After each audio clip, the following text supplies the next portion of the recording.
Well, hello there, love bugs. Hello there, Bellas. If you have not already done so, please remember to like, share to Facebook, and subscribe because it is so important to our success here on the YouTube. And if you are not already a part of our book club, please remember to hit the Patreon link below and or the join button here on the YouTube. Now, let's finish talking about Sister Soulja's Life After Death. The Coldest Winter sequel. Part 2, whatever. I think this is like part 17. Y'all know we done with this book right now, but I know I was in a bad mood the last time because I was just irritated about the book. I'm just so irritated. But anyway, I know I was vague when I talked about the situation that was happening between Winter and the other girls in the princess room, but I'm going to try and do a little better, okay? So, what's your MOD? Pretty asked aloud into the darkness softly and subtly, but without saying who she was speaking to. MOD, Bridget asked. Method of death. Pretty explained, like it was a casual question. I killed myself, Pretty then added softly, confessing into the dark air. I killed myself too, Study Bitch admitted. So remember when I told you a little bit, or I touched on a situation yesterday. I didn't get in depth about it. I kind of like quickly went through it because, like I said, I was in the mood, but I'm going to try and, clear up everything from yesterday in today's video, okay?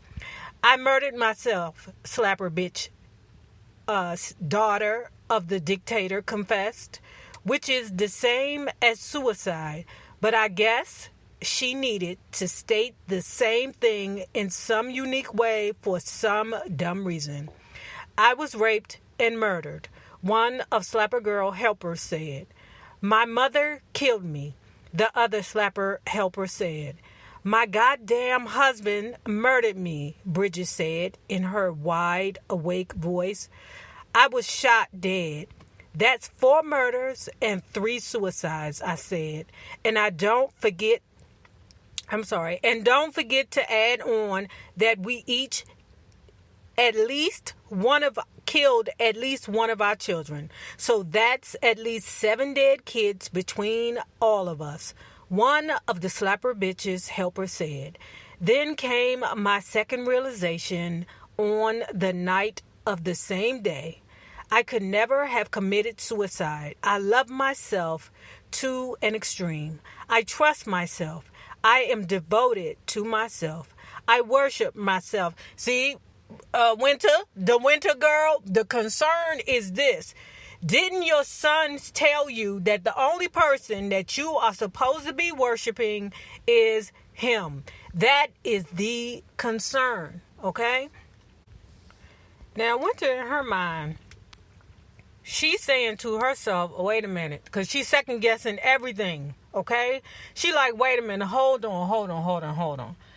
How could a God like Allah not promote self-love? Winter says a bitch like me would never, ever love Allah without first fucking with evil. Actually fucking the devil and his son. A bitch like me would never even recognize evil if I saw it face to face. And I did. Unless evil slapped me violently, then raped me with full aggression and hate and disregard the way Iblis did. I wouldn't recognize it. And I didn't. And a bitch like me would have never had even a slight chance at heaven without an extended stay in the last stop before the drop. Bridget is wrong. We are the villains. We have been pretending while dead and alive to be victims of each of us. So this is what I get from what I believe Winter is saying, right? Winter, again, is like myself. I will never take okay. I won't bash Winter in the head, but I will smack her in the face. Okay? Because this is when I resonate with Winter, because even though I have a very good heart, so much so that I get taken advantage of. And I'm not talking about like some of you Scorpios. Y'all be like, I got a good heart. Virgos, Cancers, all you water signs, all you earth signs, y'all to be the most pettiest, vengeful mother hunches in the world, right? Some of y'all be like, I got a great heart. I got a great heart. Okay, but having a great heart means that you walk away. When people do you dirty, you walk away and you trust the universe to take care of it. Not y'all. No, ninja, no. Some people say, I have a good heart, but then they seek revenge after they feel like their heart has been taken advantage of, right? So some people have got to be beat upside their head before they get it,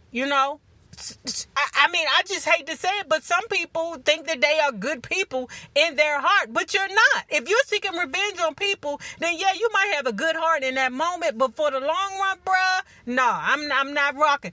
Tell me if I'm wrong, but revenge does not come from a pure good heart. Being petty and being spiteful and tit for tat is not coming from a good heart. Turn your back on the person and let the universe take care of them. Okay? Now, later on, the girls are in another sleeping moment or, scene or whatever, right? And Brooklyn, are you asleep? Pretty asked me. My name is not Brooklyn. It's Winter. I replied without even thinking. She giggled. My name is not Pretty. It's Sarah.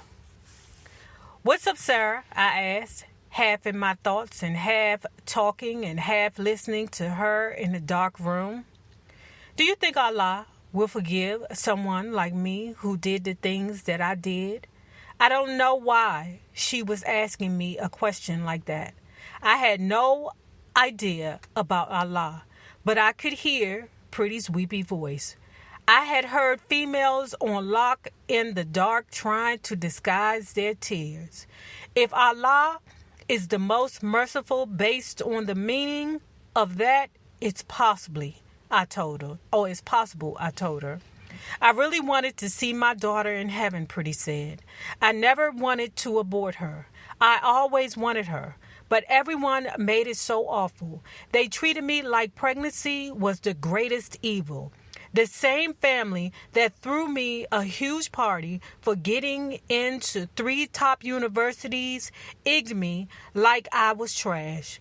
I was like, if you don't abort the baby, she said, it was like, if you don't abort the baby, we don't love you. I feel you do abort the baby and continue on to college. We will love you and continue on as though this little mistake never happened.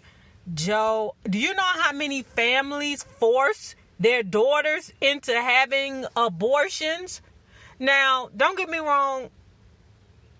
This is a touchy subject, because although the book kind of make you feel like, regardless of the situations, if you do it, you're wrong. Period. If you do it, even if it's your grandpappies, your pappies, your aunts, your uncles, whoever, baby, it is, Henry, whatever, a tumultuous situation, whatever the situation is, the book makes you feel like, it's always wrong. Okay. Now I'm not in agreement with terminating any pregnancy, right? But I believe that there are circumstances where a situation is needed. Or a procedure like that is needed. Like I told you, you know how many men sleep with young girls who do not have a mental capacity past 7 years old because they are dirty dicks? Child, that's why some things in this book religion sometimes blow me. And it don't have nothing to do with the Muslim faith, the Jewish faith. Because Bridget is Muslim. I mean, not Muslim. Bridget is Jewish, right? So Bridget speaks about times where, she went to the synagogue in the after death to try to talk to the Jewish people. But the Jewish people was like, you ain't welcome here, right? Luckily, Bridget's unborn child was real with her. Look, mama, look, this is the deal down here. We know that you crazy. You want to bump around to a lot of places. The Jewish people ain't going to want you. But the best place for you to be is where you are. Right here in the realm of get my life together before I go knock on Allah's door. Now, another part of this facility, where you're trying to get your life together before you knock on Allah's door, is you have to meet a woman. I forget her name. Her name is like Dr. Amjad. This is killing me, y'all. I can't even fake, but this some of this stuff is just killing me. This book had no reason being this long, and I apologize to you guys for just being so frustrated openly yesterday. I should have kept myself together. I should have not been so vocal about my disdain for this book. I am a professional when it comes down to this book club, but yesterday I was friggin' pissed. You hear me? I was like, Joe, what in the Jesus? But anyway, she, after they were all housed in the princess room, okay, we find out that each one of the girls that were inside of the princess room, including Slappy, the daughter of the dictator, Winter, Bridget, and the study girl, the one who don't got no words for nobody. The only time she opened her mouth is to say something sarcastic with a smart ass word, or to do some assignments, right? Because they put the girls together in the room because they wanted them to work together and really see themselves, okay? Because like I will always say, you never know who you are until you see yourself. Trust me, as a Libra, okay? I know that I constantly toggle the line between goofy and funny. I walk a fine line between the two. You hear me? And the thing about it is that, hold on, y'all. The thing about it is that I want to say is that sometimes, you think that you're this kind of person, and then you meet somebody that mirrors you. You know what I'm saying? Like, you have this nasty habit of, like, I don't know, picking boogers, right? And you ain't realize how nasty picking boogers was until you seen somebody else picking their boogers. Right? So now you like, the way she pick her boogers is disgusting. You be like, bitch, you pick boogers too. What is you talking about? But I don't do my boogers like that. Oh, yes, you do. You do your boogers like, you see what I'm saying?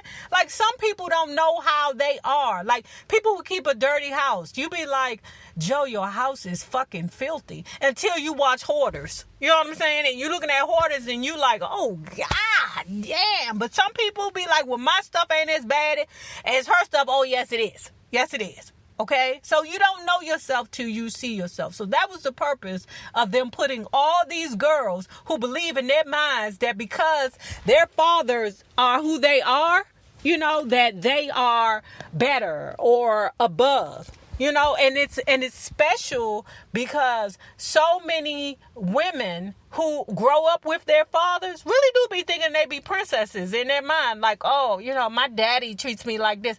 And, I might be coming from a place of jealousy, okay? Even though my father was there, but still, it wasn't like we were close or whatever. But at any rate,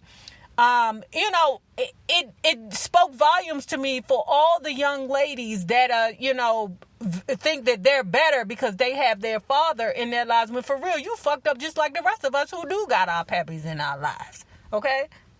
My bad. I said for us that don't have our fathers in our lives. And I should have, my father is in my life, but he's like in and out my life. Okay? So I kind of do have, a certain complex, okay, too. But it's not for my father, it's for my grandfather. Right? But you see what I'm saying?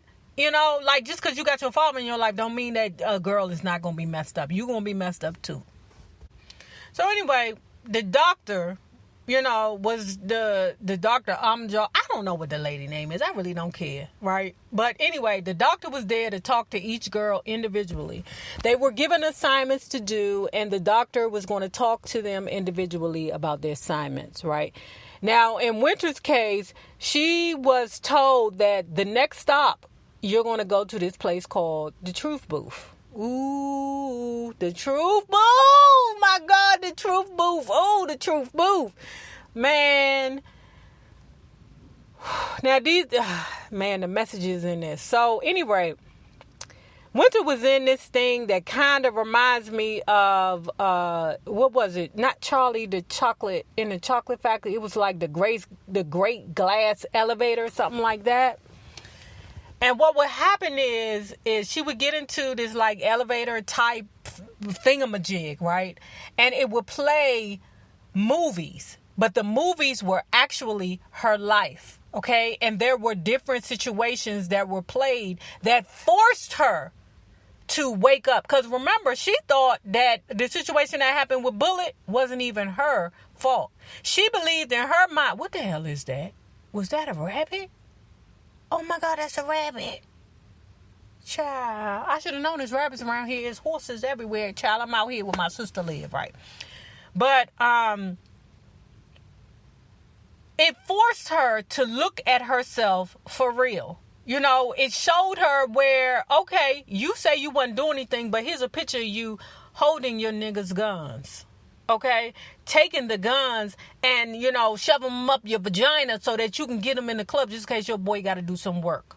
Okay, they showed pictures of how she contributed to the situation of getting herself locked up. Because remember, in her mind, she ain't do nothing. You did something. When you know that your dude is who he is and you help him in any way, okay, you went along to get along so that you can receive the perks of being with a dope boy who was Bullet.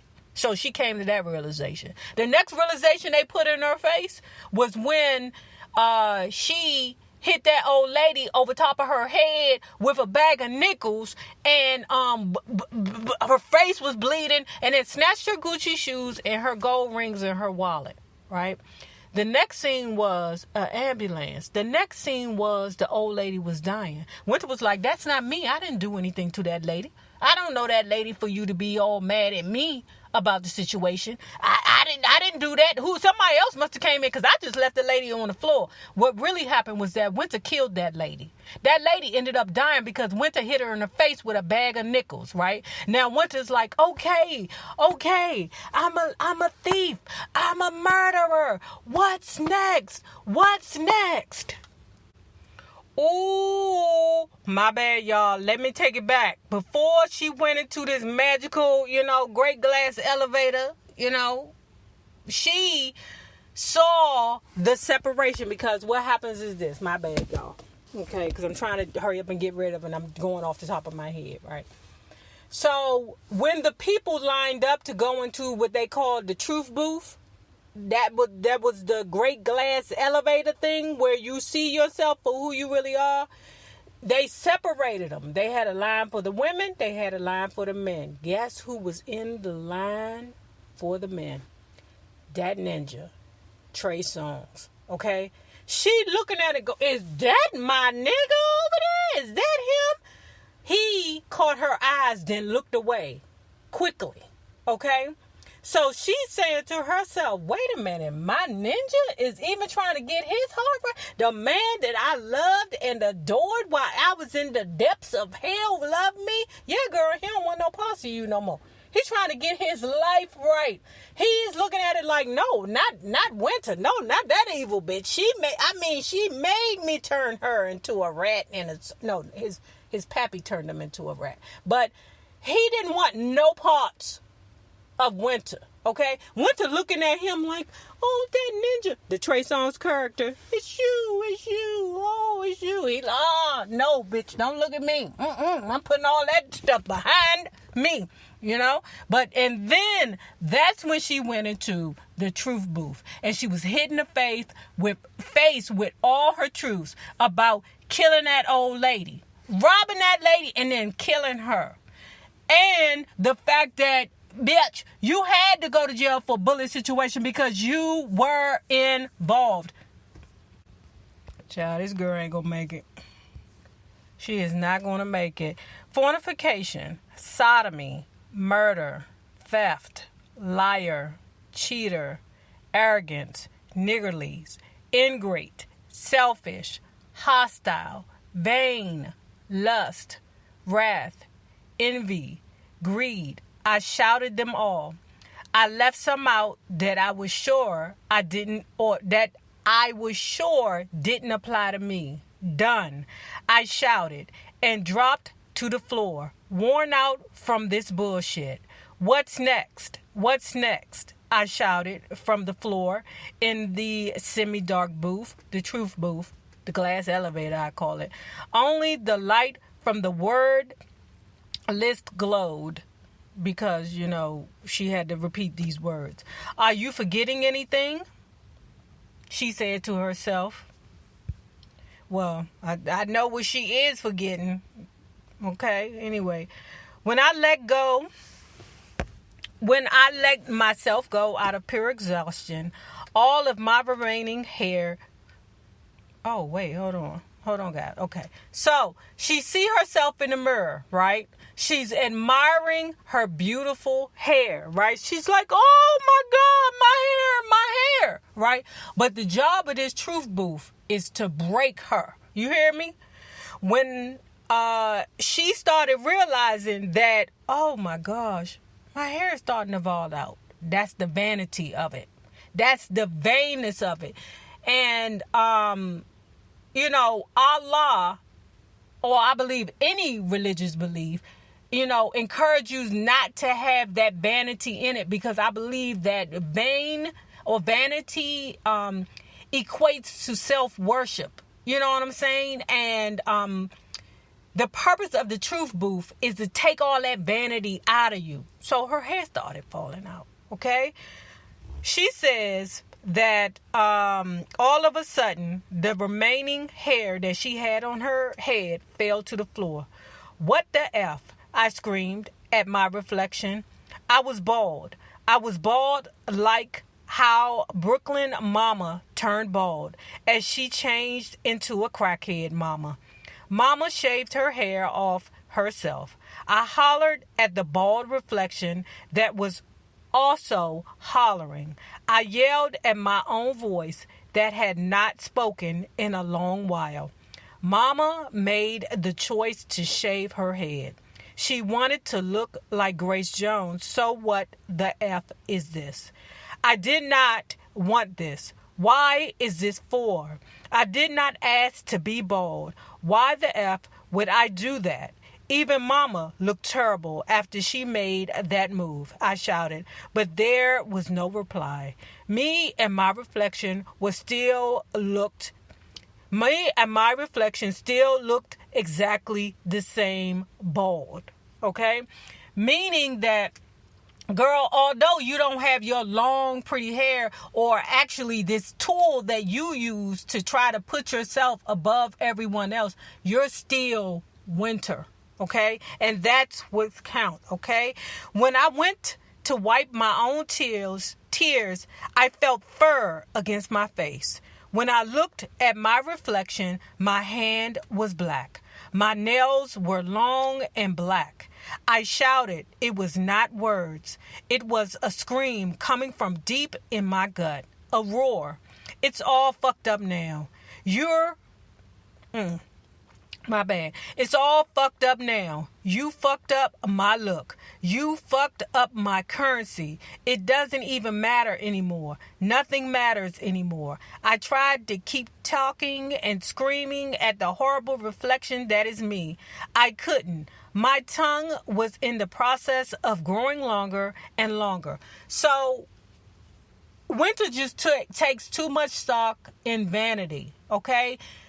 She just realized that although she was a bald-head chicken, she still was her, but she hasn't grasped onto the fact that, girl, you'll be okay, girl. Shit, I'm 50. My hair is thinning at the front. I ain't had edges since I was probably 30. Come the hell on, Winter, girl. You'll be okay, girl. On the screen, close up was me, riding that ninja's whip. Riding in that ninja's whip. I opened my window and threw the Holy Quran out into the darkness. Y'all remember? Remember when, what's her name? Her daughter, Bomber Girl, was like, Mom, here go the book. Here go the book. Read the damn book, okay? And went to threw the book out the window and was like, I'd rather ride with my ninja than read this book, okay? Yeah, that was me. I threw out that ridiculous big-ass book. So what? I don't give a flying F. The floor beneath me opened up. I was sucked through the floor by a powerful heated vacuum. I could feel that it was intentional, awful. It was an intentional, awfully mean and forceful, painful, punishing fall. Dig this, y'all. Have you seen the script? The showrunner asked me. Now, if you have not already done so, please remember to like, share to Facebook, and subscribe because it is so important to our success here on the YouTube. The same people that you meet on the way up will always be the same people that you meet on the way down. My naysayers, my patron loves you, babies. Have a good one. Peace.